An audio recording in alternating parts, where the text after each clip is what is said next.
Hello everyone, welcome again to the channel.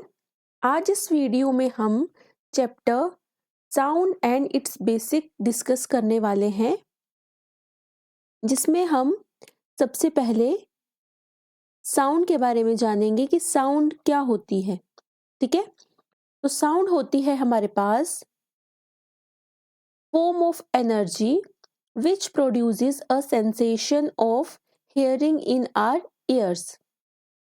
Sound एक form of energy है, ठीक है, जो क्या करती है, प्रोड्यूस करती है सेंसेशन ऑफ हेयरिंग, मतलब सुनने की सेंसेशन इन आर ईयर्स, हमारे कानों में। ठीक है, the sound of human voice is produced due to vibrations in the vocal cords. जो वोकल कॉर्ड्स होती हैं उनमें वाइब्रेशन पैदा होने से ह्यूमन वॉइस जो है वो प्रोड्यूस होती है और उसी को हम साउंड बोलते हैं। ठीक है, जो हमें सुनाई देती है। प्रोपगेशन ऑफ साउंड, साउंड कैसे प्रोपगेट करती है, मतलब साउंड कैसे चलती है। Sound travels through all states. Sound क्या है, सारी स्टेट्स ऑफ मैटर से क्या कर सकती है, ट्रेवल कर सकती है, चाहे वो सॉलिड हो, लिक्विड हो या फिर गैस हो। The velocity of sound is maximum in solids and least in gases। हम एक बात ध्यान में रख सकते हैं कि जो velocity होती है साउंड की, वो मैक्सिमम किस में होती है, सॉलिड्स में, और लीस्ट किस में होती है, गैसेस में।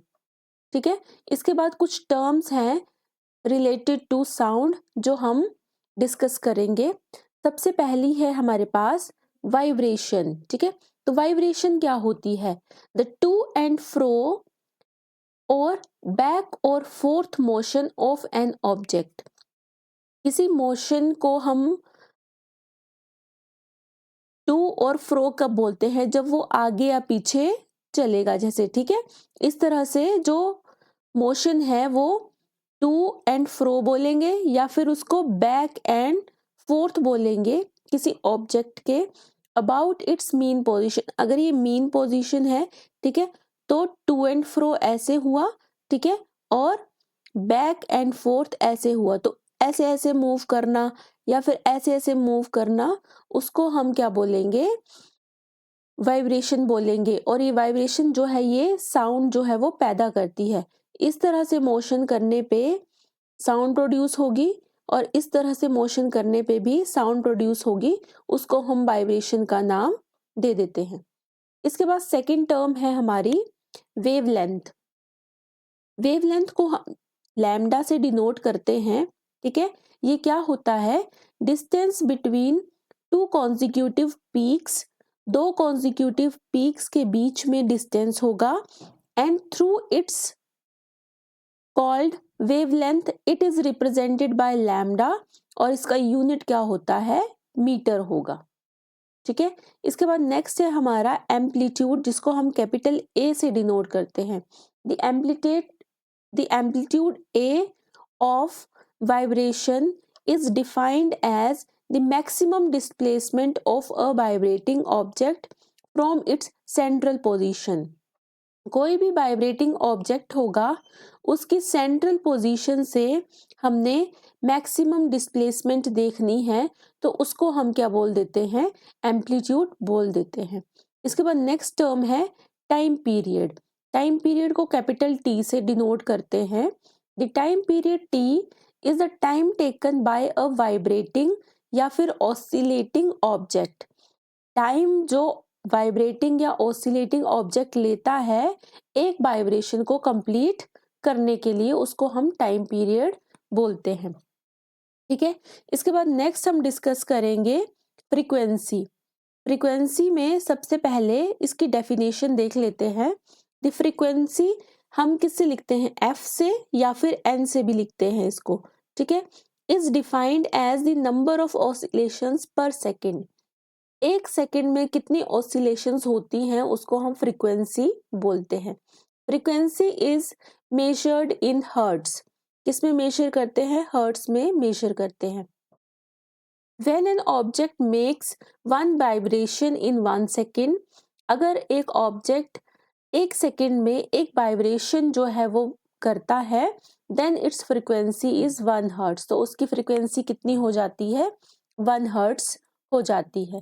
ठीक है, इसके बाद नेक्स्ट हम डिस्कस करेंगे some important relations related to sound. Sound से रिलेटेड जो इम्पॉर्टेंट रिलेशंस हैं वो हम डिस्कस करेंगे।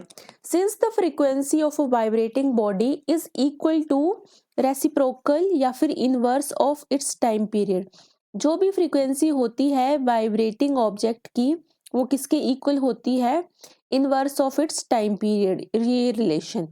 ठीक है, तो हम इस रिलेशन का यूज किस में करते हैं? क्वेश्चंस में करते हैं। टाइम पीरियड गिवन होगा तो फ्रीक्वेंसी निकल जाएगी, फ्रीक्वेंसी गिवन होगी तो टाइम पीरियड हम निकाल सकते हैं।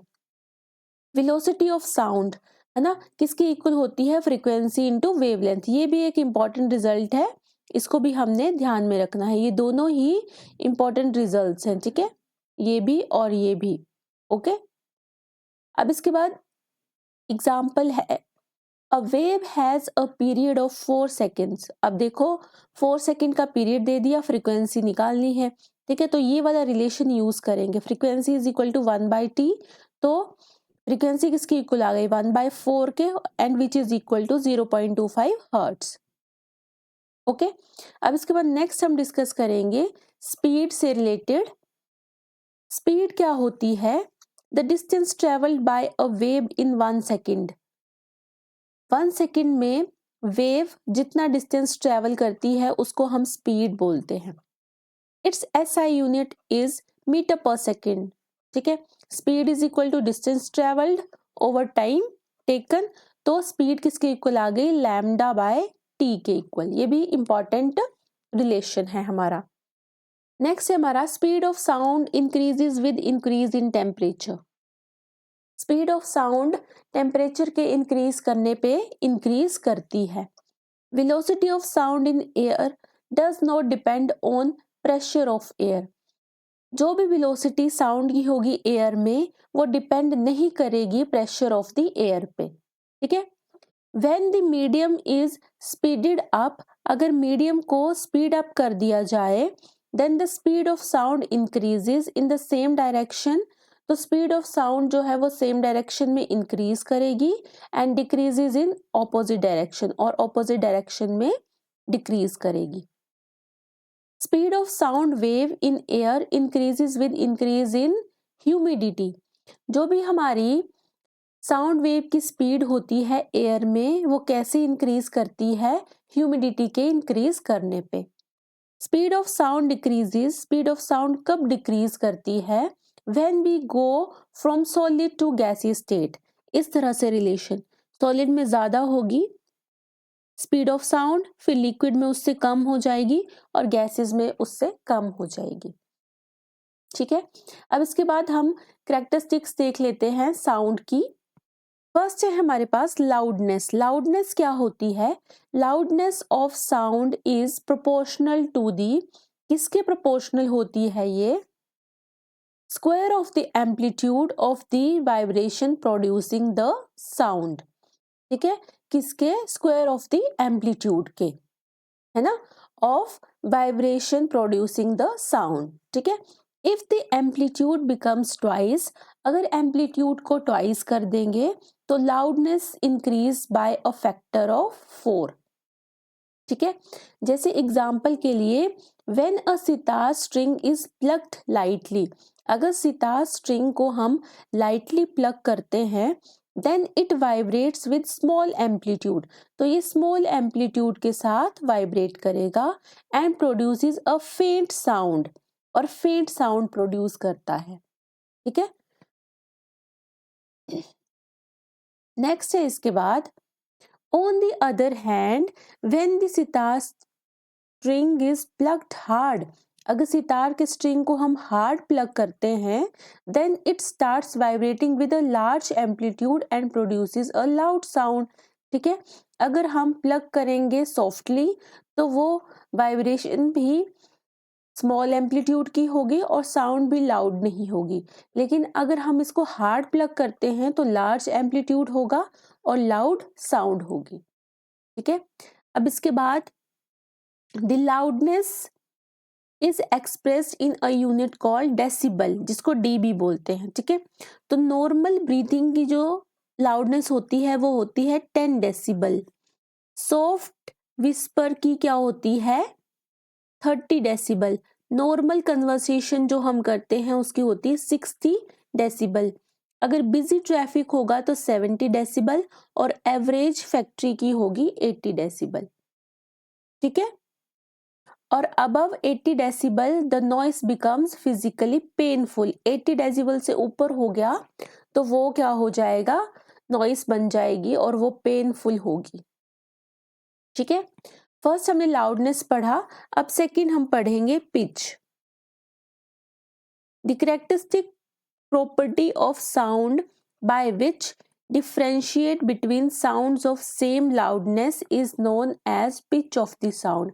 pitch क्या होती है ना, कैरेक्टरिस्टिक प्रॉपर्टी साउंड की होती है जिसके द्वारा हम क्या डिफरेंशिएट कर सकते हैं, साउंड ऑफ सेम लाउडनेस के बीच में हम डिफरेंशिएट कर सकते हैं।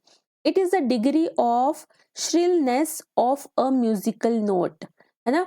म्यूजिकल नोट कितना श्रिल कर रहा है उस डिग्री को हम क्या बोलते हैं, पिच।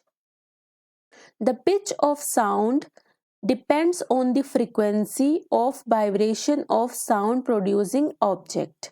जो भी साउंड प्रोड्यूसिंग ऑब्जेक्ट होगा उसकी जो पिच ऑफ साउंड होगी वो किस पे डिपेंड करेगी, फ्रीक्वेंसी ऑफ वाइब्रेशन, ठीक है। The voice of a woman has the highest frequency. जो भी वुमेन की वॉइस होती है उसकी हायर फ्रीक्वेंसी होती है and is shriller than that of man. Man और वुमेन का कंपैरिजन है तो वुमेन की हायर फ्रीक्वेंसी होगी और ज्यादा श्रिल होगा, ठीक है।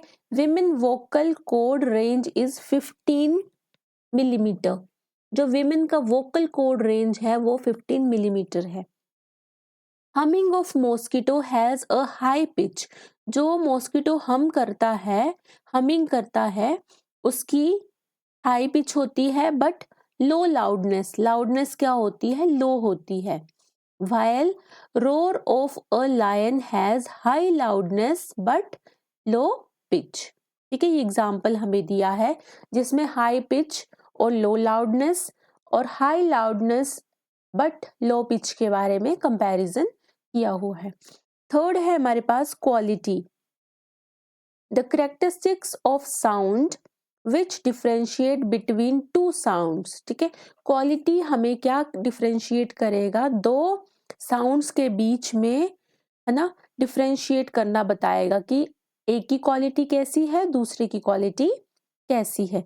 The sounds produced by different singers can be distinguished by there quality, intensity, pitch. जैसे डिफरेंट सिंगर्स होते हैं तो उनका गाना सुन के ही हम डिस्टिंग्विश कर सकते हैं ना, ये इसकी साउंड है ना, ये कौन सिंगर है ये गा रहा है। तो वो किस वजह से होता है, उसकी क्वालिटी की वजह से, इंटेंसिटी की वजह से, पिचनेस की वजह से और लाउडनेस की वजह से, है ना। तो ये सारी कैरेक्टरिस्टिक्स जो होती हैं साउंड की वो डिफरेंशिएट करती हैं आवाज को, ठीक है। इसके बाद नेक्स्ट हम पढ़ेंगे रेंज ऑफ हियरिंग, कि जो रेंज होती है सुनने की वो क्या होती है। पहली है ऑडिबल और साउंड वेव्स, है ना। सेकंड है हमारे पास इनऑडिबल और इंफ्रासोनिक, है ना। और इसके बाद थर्ड है हमारे पास अल्ट्रासोनिक वेव्स। तो फर्स्ट ऑडिबल और साउंड वेव्स में क्या है, the frequency which lies between the range of 20 hertz से 20,000 हर्ट्ज तक होगी तो वो ऑडिबल और साउंड वेव में आएगी। These waves are sensitive to human ears. Least audible sound is 0.0002 microbar, ठीक है। Permissible noise level at residential area is 45 decibel during night time. Okay. Second है इनऑडिबल और इंफ्रासोनिक वेव्स क्या होती हैं, जिनकी फ्रीक्वेंसी लेस देन होती है 20 हर्ट्ज, उनको इंफ्रासोनिक वेव्स बोलते हैं। These waves are produced by sources of bigger size such as earthquake, volcanic eruptions, ocean waves and by elephants and whales. ठीक है, तो ये किसके द्वारा प्रोड्यूस होती हैं? अर्थक्वेक के द्वारा, वोल्केनिक इरप्शंस के द्वारा, ओशन वेव्स के द्वारा, एलिफेंट्स या फिर व्हेल्स के द्वारा। अल्ट्रासोनिक वेव्स कौन सी होती हैं? जिनकी फ्रीक्वेंसी 20,000 हर्ट्ज से ज़्यादा हो गई, वो अल्ट्रासोनिक वेव्स हो गई। Human air can not detect these waves. In waves को ह्यूमन एयर डिटेक्ट नहीं कर सकता, but certain creatures like dog, cat, bat, mosquito can detect these waves. Okay, bat, dolphins and porpoises not only detect but also produce ultrasonic waves. वो produce भी करते हैं। ठीक है, डिटेक्ट ही नहीं करते हैं बल्कि प्रोड्यूस भी कर सकते हैं। The application of ultrasonic waves, applications क्या होती हैं इन वेव्स की, है ना, जिनकी फ्रीक्वेंसी 20,000 हर्ट्ज से भी ज़्यादा होगी। Kill bacteria in liquid, liquid में बैक्टीरिया को किल कर देगा। Diagnose diseases in human body, human body में डिजीजेस को डायग्नोज करने के लिए भी अल्ट्रासोनिक वेव्स का यूज होता है। वेल्डिंग प्लास्टिक्स, प्लास्टिक की वेल्डिंग के लिए। सेंडिंग सिग्नल्स, सिग्नल सेंड करने के लिए। मेजरिंग द डेप्थ ऑफ सी, सी की डेप्थ को मेजर करने के लिए। क्लीनिंग क्लोथ्स, क्लोथ्स को क्लीन करने के लिए।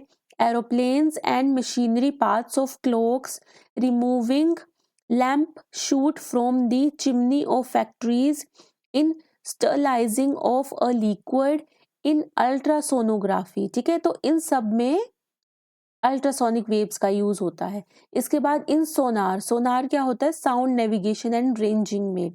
सोनार is use for navigation and determine the depth of sea. Sonometer is a device which is used to study the behavior of vibrating string। ठीक है, अब इसके बाद नेक्स्ट हम डिस्कस करने वाले हैं noise and music. The unpleasant sounds are called noise. जो अनप्लीजेंट साउंड्स होंगी उनको हम नॉइस बोल देंगे। Blowing of horns of motor vehicles, bursting of crackers, running of mixers and grinders are the examples of noise। The sounds which are pleasant to hear, जो सुनने में अच्छी लगती हैं उनको हम म्यूजिकल साउंड्स और म्यूजिक बोलते हैं। ठीक है, इसके बाद है नेक्स्ट हमारा नॉइस पॉल्यूशन। तो नॉइस पॉल्यूशन किस वजह से होता है और क्या होता है? The presence of loud, unwanted and disturbing sounds. Loud sound होगी, अनवांटेड साउंड होगी या फिर डिस्टर्बिंग साउंड होगी इन आवर एनवायरनमेंट, तो उसको हम नॉइस पॉल्यूशन बोल देंगे। Television and transistor radio as high volumes, some kitchen appliances, desert coolers, air conditioners contribute to noise pollution. ये सब जो है वो नॉइस पॉल्यूशन क्रिएट कर सकते हैं। ठीक है, अब इसके बाद ह्यूमन एयर के बारे में थोड़ा सा डिस्कस कर लेते हैं। ठीक है, इसमें ह्यूमन एयर के बारे में दिया है कि the ears are the sense organs which helps us in hearing sound. Sound को हेयर करने के लिए एयर्स होते हैं। It allows us to convert pressure vibrations in air with audible frequencies into electric signals which travel to the brain via auditory nerve। ठीक है, तो auditory nerve के थ्रू जो है वो सिग्नल्स जो हैं वो ब्रेन के पास जाते हैं। इसके बाद स्ट्रक्चर है ह्यूमन एयर का। ठीक है, जिसमें ये आउटर एयर होता है, ये मिडल और ये इनर। आउटर में क्या क्या गिवन है यहाँ पे? It consist of a broad part pinna. ठीक है, सबसे पहले इसमें पिना गिवन है ना। Ear canal, a thin elastic circular membrane, ear drum, ये सब कुछ जो है वो आउटर एयर में प्रेजेंट होता है। इसके बाद मिडल एयर में क्या है? It consist 3 small bones with hammer, anvil and stirrup which are connected with each other. इसमें 3 स्मॉल बोन्स होती हैं जो आपस में कनेक्टेड होती हैं। ठीक है, कौन कौन सी? Hammer, anvil and stirrup. इसके बाद इनर एयर की बात कर लेते हैं। It has a coiled tube cochlea, the side of cochlea is connected to auditory nerve going into the brain। ठीक है, तो ये चीजें हमने आउटर एयर, मिडल एयर और इनर एयर के बारे में पढ़ ली। अब इसके बाद हम चलते हैं एमसीक्यूज पे। ये एग्जाम पैटर्न एमसीक्यूज हैं। ठीक है, जिनको हम डिस्कस करेंगे related to this chapter. Okay, तो सबसे पहले हम अपना फर्स्ट क्वेश्चन ले लेंगे। हमारा फर्स्ट क्वेश्चन है,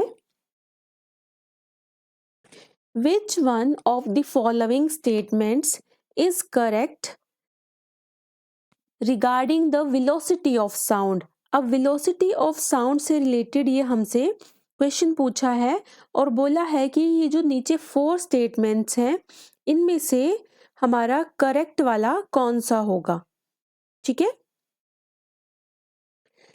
तो हम ऑप्शंस रीड करेंगे।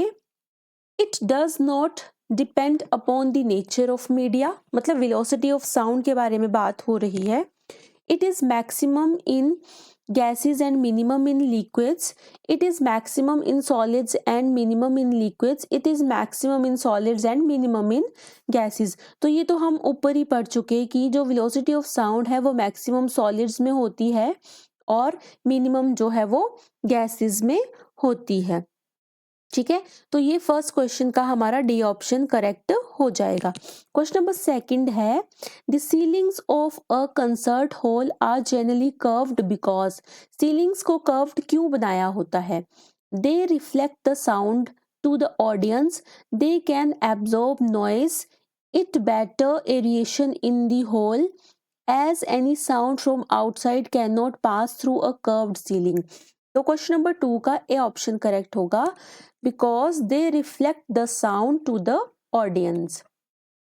okay, question number 3 है, a human heart beats 72 times in a minute, its frequency will be।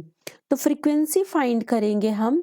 यहाँ पे हमें क्या गिवन है, heart beat 72 times in a minute, 60 seconds में 72 टाइम्स करता है, तो हमने फ्रीक्वेंसी निकालनी है। तो फ्रीक्वेंसी जब हम कैलकुलेट करेंगे तो 1.2 हर्ट्स आएगी। बी ऑप्शन इसका करेक्ट होगा। क्वेश्चन नंबर 4 है, speed of sound increases with increase in temperature, या फिर decreases with increase in temperature, या फिर remains same with the increase in temperature. एक second,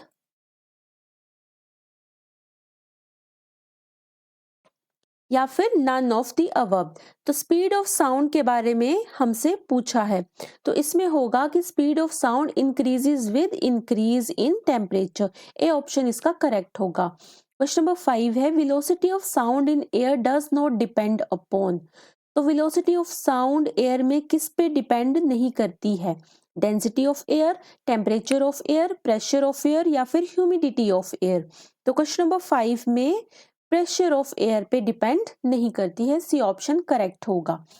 when a medium is speeded up then the speed of the sound. ये हमने ऊपर भी पढ़ा कि जब हम मीडियम को स्पीड अप करते हैं तो स्पीड ऑफ साउंड क्या हो जाती है, increases in the same direction and decreases in the opposite direction. A option इसका करेक्ट ऑप्शन होगा। क्वेश्चन नंबर 7 है, speed of sound wave in air. तो speed of sound wave in air बताना है, इज इंडिपेंडेंट ऑफ टेम्परेचर होता है, increases with pressure, increases with increase in humidity, या फिर decreases with increase in humidity. तो question number 7 का C option correct होगा। Speed of sound wave in air increases with increase in humidity. Question number 8 है हमारे पास, change in temperature of the medium changes. अगर हम टेम्परेचर में change करते हैं किसी मीडियम के तो क्या चेंज होगा? Frequency of the sound waves, amplitude of sound waves, wavelength of sound waves, या फिर लाउडनेस ऑफ साउंड वेव्स। तो 8th का हमारा सी होगा, वेवलेंथ ऑफ साउंड वेव्स जो है वो चेंज हो जाती है अगर हम टेम्परेचर को चेंज करते हैं तो। क्वेश्चन नंबर 9 है, among the following materials sound travels fastest in. Sound किस में फास्टेस्ट ट्रेवल करेगी? स्टील में। ठीक है। क्वेश्चन नंबर 10 है हमारा, speed of sound is greatest इन। सबसे ज्यादा किस में होगी? वाटर, एयर, ग्लास, या फिर ग्लिसरीन। तो ये होगी ग्लास में। ठीक है। क्वेश्चन नंबर 11 देख लेते हैं, Choose the correct option of ascending order of speed of sound in different type of mediums. ये हमने ऊपर ही देखा जब हम डिस्कस कर रहे थे चैप्टर को, तो इसमें हमने देखा कि गैसियस, फिर लिक्विड, फिर सॉलिड, ठीक है, असेंडिंग ऑर्डर में इस तरह से आएगा, ठीक है। स्पीड ऑफ साउंड क्योंकि सबसे ज्यादा सॉलिड में होती है, फिर उससे कम लिक्विड में और उससे कम गैसेस में। क्वेश्चन नंबर 11 के बाद क्वेश्चन नंबर 12 है हमारा, sound can travel through. Sound किस में ट्रेवल कर सकती है? Solids only, liquids only, gases only? तो ऑल ऑफ दीज इसका आंसर होगा, सब में ट्रेवल कर सकती है। Sound can not pass through waters, steel, air, vacuum. Sound जो है वो कहाँ से पास नहीं कर सकती है? वैक्यूम से पास नहीं कर सकती है। क्वेश्चन नंबर 14 है, if sound of lightning is heard after 12 second of lightning, then distance of observation of sound from the place where lightning occurs is. ठीक है, अगर जो लाइटनिंग की साउंड है वो हमें 12 सेकेंड के बाद सुनाई दे रही है, तो हमने क्या बताना है कि ऑब्जर्वेशन ऑफ साउंड का डिस्टेंस है from the place where lightning occurs कितना होगा। तो स्पीड ऑफ साउंड यहाँ पे हमें गिवन है और हमने इसको कैलकुलेट करना है, तो कैलकुलेट करके हमारा आएगा 3960 मीटर। ठीक है, क्वेश्चन नंबर 15 है हमारा, a sound wave has frequency of 2 kilohertz. Frequency given है, wavelength of 35 centimeter. If an observer is 1.4 kilometer away from the source, at what time interval could the observer hear the sound? इसको calculate करने पे हमारा answer आएगा 2 second. ठीक है, question number 16 देख लेते हैं, a person rings a metallic bell near a strong concrete wall, he hears the echo after 0.3 second. 0.3 second के बाद उस बेल की जो है इको जो है वो सुनाई देगी। If the sound moves with the speed of 340 metre per second, तो wall is from far from him. Distance निकालना है कितनी फार होगी, तो इसको कैलकुलेट करने के बाद 51 मीटर इसका आंसर आएगा। क्वेश्चन नंबर 17 है, if a band is played on the moon the sound will. अगर बैंड जो है वो मून पे प्ले किया जाए तो साउंड क्या होगी? Sound not be heard at any distance at all from it.